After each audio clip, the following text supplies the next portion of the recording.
book. Yep. All right.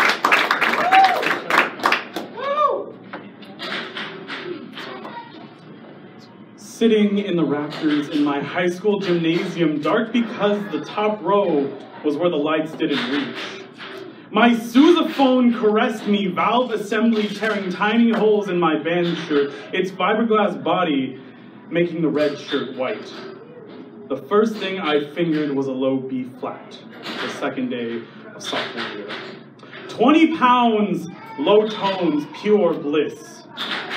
Band's uniform with the slimming black sides bringing out my feminine curves, the shoulder pads bringing out my 90s power lesbian, the gold piping my Slavic goddess. She said she always loved a woman in uniform. Rain steaming on Friday Night Lights, senior homecoming smacks me in the face. Too much happened in 12 years. My cousin, like a big brother, gave me a linen pillowcase full of hand-me-down clothes as I rushed into the house. We were cozy under hand-sewn quilts and under the poverty line. In that bag of clothes was a men's large Dickies work shirt with oil stains and rips. As I washed it, the stains didn't come out and the rips got worse.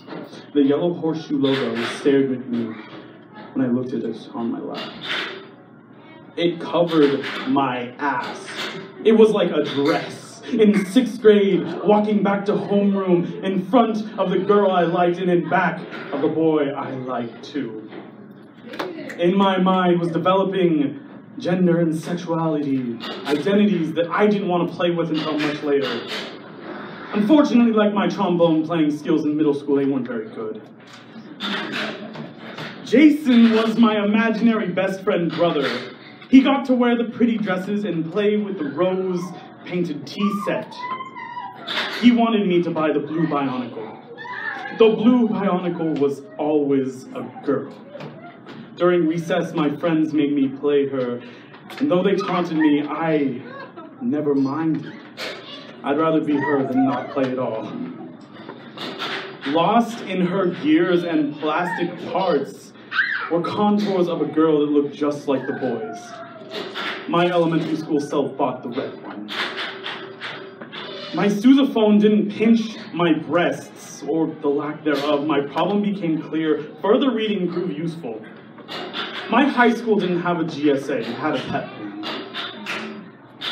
Finding out who you were through the trials and tribulations of Tacoma, Washington was not an easy task. I didn't have a name for Jason until I heard a very specific word when I told my uncle I didn't want to do football. I was, as well as Jason, I was a faggot. Friday night, high in the rafters, I contemplated watching the basketball go back and forth, college less than a year away. I could be free. As I seen the trombone in the pawn shop window, I smiled. Yeah! Yes! Make some noise! Make some noise! Oh. Yes! Yes! Yes! We are blessed. Yes. Judges, are you ready? We have a 10, a 9, a 9, a 9.8, no. And a 9 for Auntie Meridian.